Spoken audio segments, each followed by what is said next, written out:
말리부 캐년 지역에서 발생한 프랭클린 산불이 빠르게 확산 중입니다. 다행히 강한 바람이 조금 수그러들면서 위험한 고비는 넘겼지만 여전히 경계를 늦출 수 없는 상황입니다. 역대 최대 규모의 불법 체류자 추방을 공약한 트럼프 대통령 당선인이 집권 후 예배당과 학교 등에서의 불체자 체포를 자제하는 정책을 폐지할 것이라고 시사했습니다. 겨울방학을 앞둔 대학들이 외국인 유학생들에게 트럼프 대통령 당선인의 취임식 전 캠퍼스로 돌아올 것을 권고하고 있습니다. 부에나팍 조이산 부시장이 어제 열린 시의회에서 신임시장에 선출됐습니다. 윤석열 대통령이 오늘 긴급 대국민 담화를 발표한 가운데 민주당 등 야당은 윤 대통령에 대한 두 번째 탄핵안 표결을 발의했습니다. 블랙터치. 많은 말을 하지 않아도 많은 것을 전합니다. 우아함, 세련됨, 그리고 품격을 상징하죠. 조금만 더해줘도 큰 차이를 만들어냅니다. 칠흑 같은 밤보다 어두워 보일지라도 블랙터치는 모든 것을 새로운 시각으로 보이게 합니다. 기아 X라인 나이트폴 컬렉션. Kia, movement that inspires. 시청자 여러분 안녕하십니까? KBS 아메리카 뉴스입니다. 말리부 캐년 지역에서 발생한 프랭클린 산불이 확산 중입니다. 다행히 강한 바람이 조금 수그러들었지만 경계를 늦출 수 없는 상황입니다. 윤범수 기자가 보도합니다. 말리부 지역 프랭클린 산불. 발생 48시간이 채 안 된 시점에 4,000에이커 이상이 전소됐습니다. 지난 밤사이 산타애나 강풍을 타고 소실 면적이 40% 가까이 늘어났습니다. 7% contained. This is a 39% increase in acreage overnight. 1,532 fire personnel are assigned to the incident, and crews are working tirelessly around the clock to establish containment lines and defend structures. 지금까지 전소된 주택 또는 건물은 7채, 부분 파손된 건물은 9채로 보고됐습니다. 여전히 동쪽으로 코럴 캐년, 서쪽으로 빅락 지역을 중심으로 인근 주민 7,500여 가구 12,000명에게 강제 대피령이 내려진 상태입니다. 또 동서남북으로 1번 하이웨이와 뮤롤랜드 하이웨이, 트렌카스와 코스트라인을 경계로 한 지역 주민 7,380명에게도 자발적 대피령이 내려진 상태입니다. Completely surrounded by fire. Every direction you look, surrounded by fire. I thought I was going to have to drive through a ring of fire just to get out of here. 다행히 아직까지 산불로 인한 인명피해는 보고되지 않았습니다. 또 산타애나 강풍이 어느 정도 수그러들면서 조금씩 진화에 속도가 붙을 수 있다는 전망입니다. 실제 말리부 비치 RB 파크 등 일부 지역은 고비를 넘겼고 산불 초기 발발 지역 인근에 있던 페퍼다인 대학도 강제 대피령이 해제됐습니다. It was kind of spooky to know if you want to come back and there not be anything here. But fortunately, they stopped it, and you could see if you walk right over here. I mean, they stopped it right at the park. 국립기상대는 바람이 잦아들면서 오늘 오후 2시까지였던 적색 경보를 1시간 앞서 해제했지만 아직 진화율이 한 자리에 머물고 있어 안심하기엔 이릅니다. 유명 연예인들이 사는 고급 주택들이 많은 지역이고 자칫하면 한순간에 피해 규모가 커질 수 있는 상황이라 화재 당국은 조심스럽게 진화 작업을 펼치고 있습니다.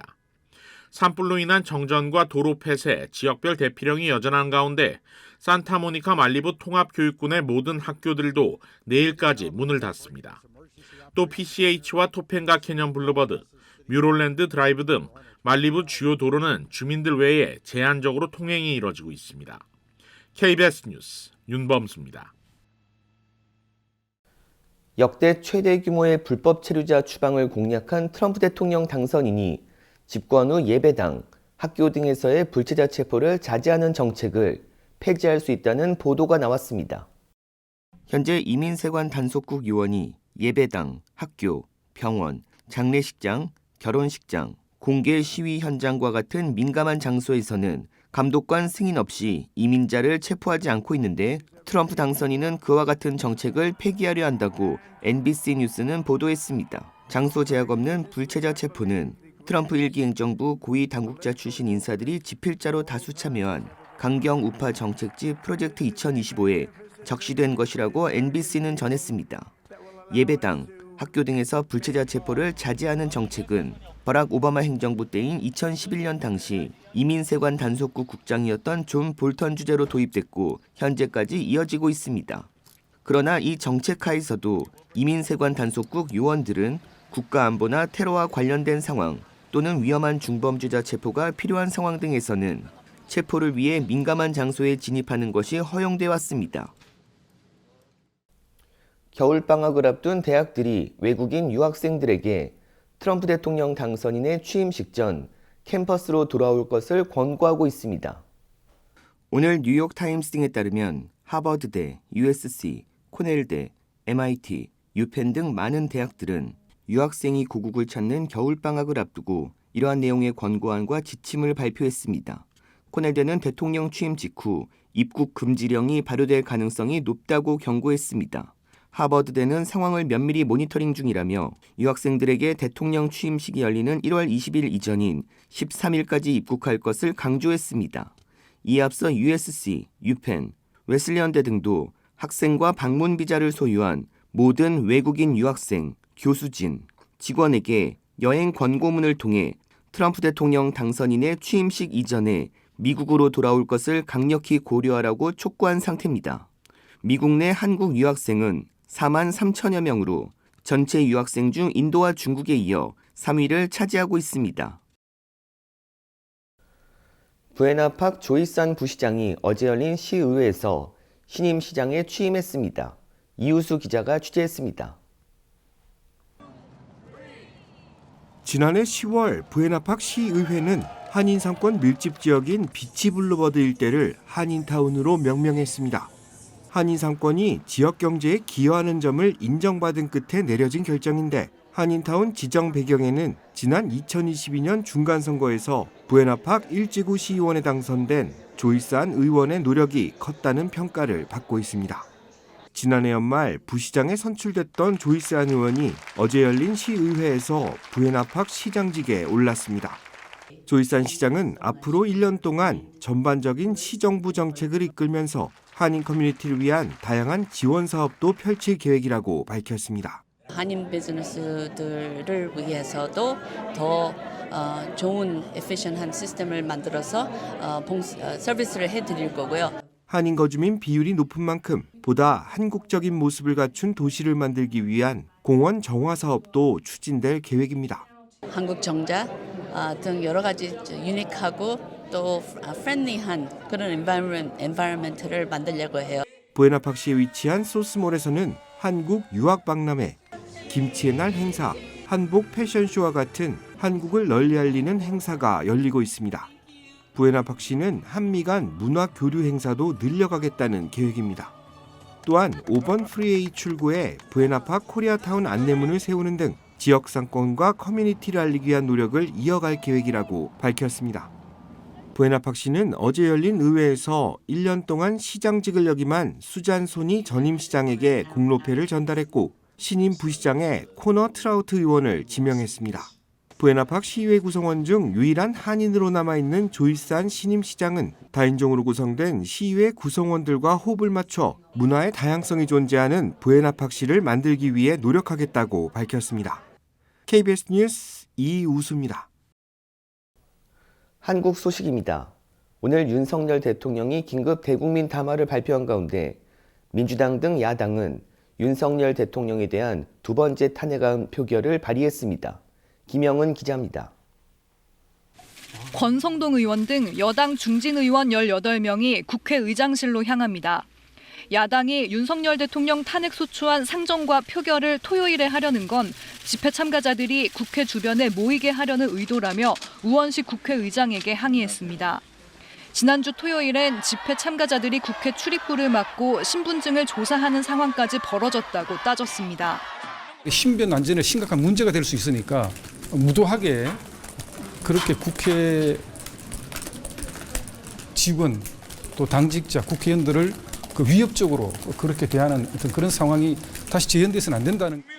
야당은 집회 참가자를 폭도로 모는 거냐며 여당의 항의 방문을 비난했습니다. 평화 시민, 민주 시민들을 폭도로 몰아가려는 그 악랄함에 치가 떨립니다. 윤석열 내란 수괴가 폭도입니까? 아니면 그것을 막아선 애국 시민이 폭도입니까? 윤석열 대통령에 대한 두 번째 탄핵 소추안에 공을 들이고 있는 6개 야당은 어제 하려던 탄핵안 발의를 오늘로 하루 미뤘습니다. 윤 대통령이 본회의장에 모인 국회의원들을 끄집어내라고 지시했다는 공개 발언이 나오는 등 탄핵안에 추가할 내용이 많다는 겁니다. 야당은 발의 뒤엔 늦어도 내일까지 보고한 뒤 오는 토요일 표결에 붙일 계획입니다. KBS 뉴스 김영은입니다. 내년 미국으로 오기 위한 가족과 취업이민 비자 발급이 소폭 진전세를 보이는데 그쳤습니다. KBTV 기련민 기자입니다. 국무부가 10일 2025년 1월 영주권 문호를 발표했습니다. 우선 가족 이민에서는 비자 발급 우선 일자가 소폭 진전된 모습을 나타냈습니다. 가족 이민 1순위인 시민권자 성인과 미혼 자녀 가정의 경우 비자 발급 우선 일자는 2015년 10월 22일에서 2015년 11월 22일로 1개월 더 앞당겨진 것으로 확인됐습니다. 가족 이민 2B 순위에 해당하는 영주권자 성인과 미혼 자녀 가정의 경우 비자 발급 우선 일자가 2016년 5월 1일에서 2016년 5월 22일로 약 3주 앞당겨졌습니다. 가족 이민 3순위에 해당하는 시민권자 성인과 기혼 자녀의 경우에는 진전을 이뤘습니다. 가족 이민 3순위의 비자 발급 우선 일자는 2010년 4월 15일에서 2010년 7월 1일로 약 3개월 앞당겨졌으며 가족 이민 3순위 접수 가능 우선 일자는 2012년 4월 22일에서 2012년 7월 22일로 3개월의 진전을 보였습니다. 다만 가족 이민 2A 순위에 해당하는 영주권자 직계가족 및 4순위에 해당하는 시민권자의 형제 자매의 경우 비자 발급 우선 일자와 접수 가능 우선 일자가 모두 제자리 걸음을 보였습니다. 취업 이민의 경우 비자 발급 우선 일자로는 대체로 진전세를 보였지만 접수 가능 우선 일자는 동결됐습니다. 취업 이민 2순위에 해당하는 석사학위 소지자 또는 5년 경력 학사학위 소지자의 비자 발급 우선 일자가 약 보름 정도 앞당겨졌으며 취업 이민 3순위인 숙련직의 비자 발급 우선 일자도 약 15일의 진전을 보였습니다. 취업 이민 1순위인 글로벌 기업체 간부 및 세계적인 기록을 세운 특기자, 취업 이민 5순위인 투자 이민은 여전히 비자 발급 및 접수 가능 우선 일자에서 오픈된 상태를 유지했습니다. KBTV 뉴스 길련민입니다. 블랙터치. 많은 말을 하지 않아도 많은 것을 전합니다. 우아함, 세련됨, 그리고 품격을 상징하죠. 조금만 더해줘도 큰 차이를 만들어냅니다. 칠흑 같은 밤보다 어두워 보일지라도 블랙터치는 모든 것을 새로운 시각으로 보이게 합니다. 기아 X라인 나이펄 컬렉션. Kia, movement that inspires. 노벨 문학상을 받은 한강 작가가 수상 다음 날 소설을 번역한 번역가들을 만나 감사의 뜻을 전했습니다. 조빈나 기자가 전합니다. 노벨 문학상 수상 다음 날 한강 작가가 국내 언론들과 만났습니다. 지금 내가 어디쯤 있고 어디서 출발해서 여기까지 왔구나 이런 걸 좀 글을 쓰면서 스스로 파악하게 되었다는 게 의미가 있겠고요. 한강 작가는 번역가들에게도 감사 인사를 전했습니다. 노벨재단이 요구한 분량 때문에 수상 소감에 담진 못했지만 번역가들에 대한 고마움을 직접 말하고 싶었다며 아쉬워했습니다. 한국문학번역원에 따르면 한강 작가의 작품들은 한국문학번역원의 지원으로 28개 언어로 번역됐고 세계 76종의 책으로 출간됐습니다. 우리는 함께 읽는 것이죠. 문장 안을 함께 읽고 모든 문장 속의 모든 세부들 속에 함께 읽는 것이다. 한 작가는 앞으로 한국 작가들의 작품이 더 많이 번역되면 좋겠다면서 더 많은 독자를 만날 수 있기 때문이라고 강조했습니다. 그런 마음을 번역가들에게 직접 전하기도 했습니다. 작별하지 않는다와 흰을 스웨덴어로 옮긴 번역가들과도 이날 만난 겁니다. 한강 작가는 노벨상 수상을 계기로 기념 사업이 추진되는 데 대해선 책 속에 열심히 써놨으니 그걸 읽는 게 가장 본질적인 것 같다며 그 외에 바라는 점은 없다고 밝혔습니다. 한강 작가는 현지 시각 12일 노벨상 낭독회로 수상자로서의 공식 일정을 마무리합니다. 일상으로 돌아가서 좀 열심히 신작을 쓸 테니까 지켜봐 주시면 감사하겠습니다.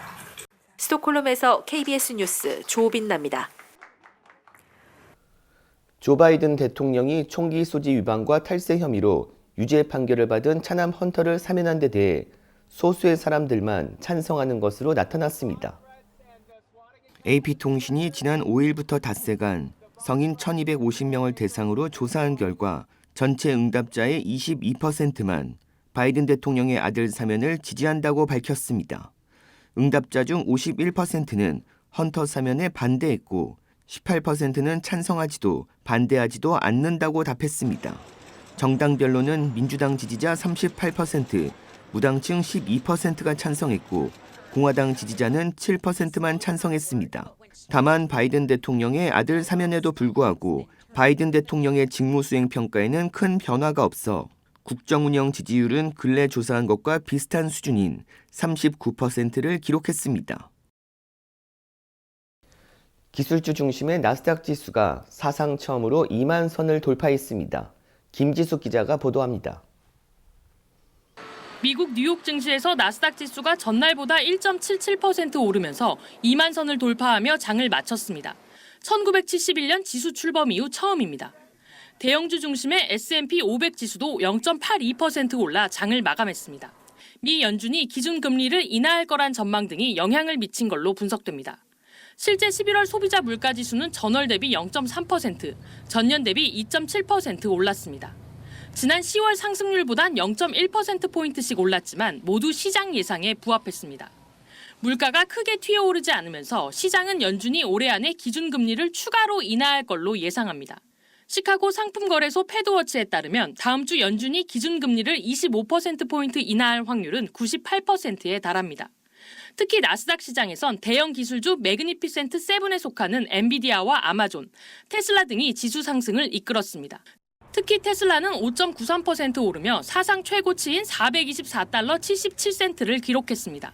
메타와 아마존도 각각 2.16%, 2.32% 오르며 사상 최고치 경신을 이어갔고 양자 컴퓨팅 개발에 성공했다고 알린 알파벳은 5.46% 급등했습니다.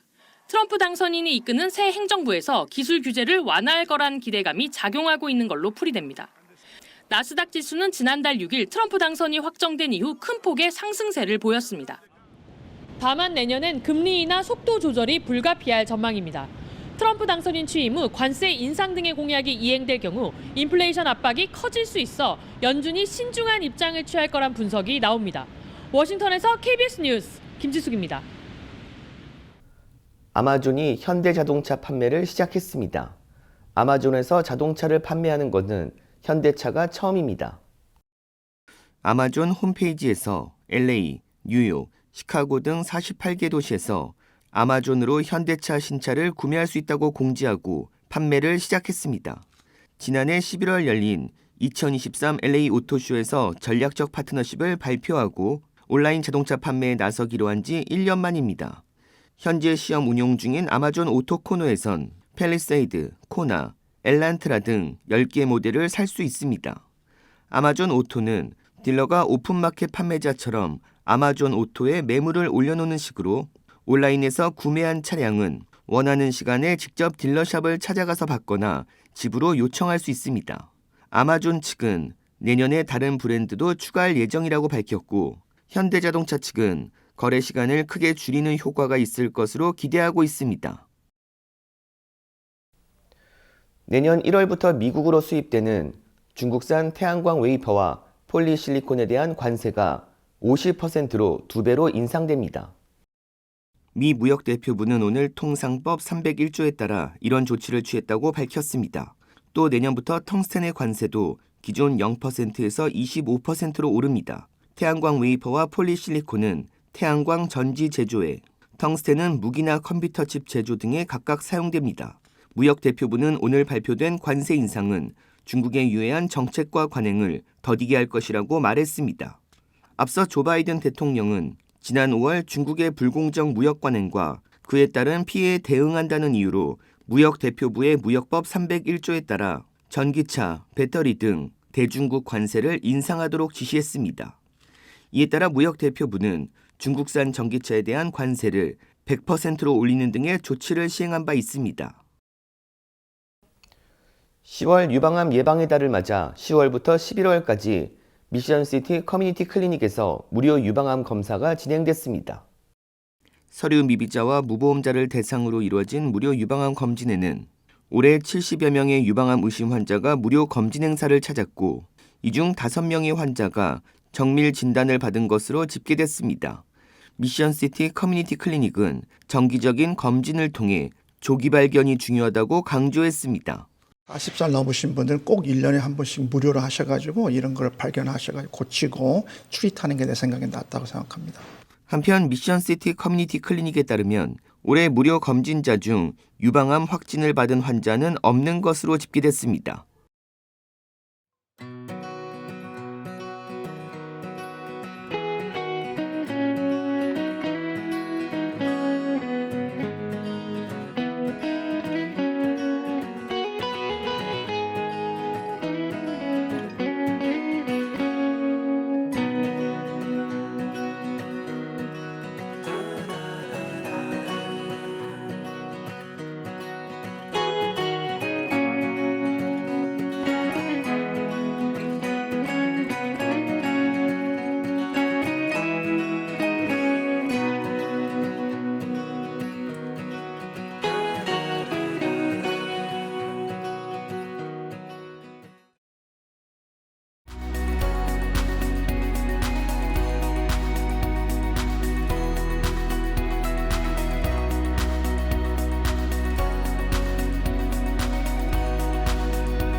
KBS 아메리칸 뉴스 마칩니다. 시청해 주셔서 고맙습니다.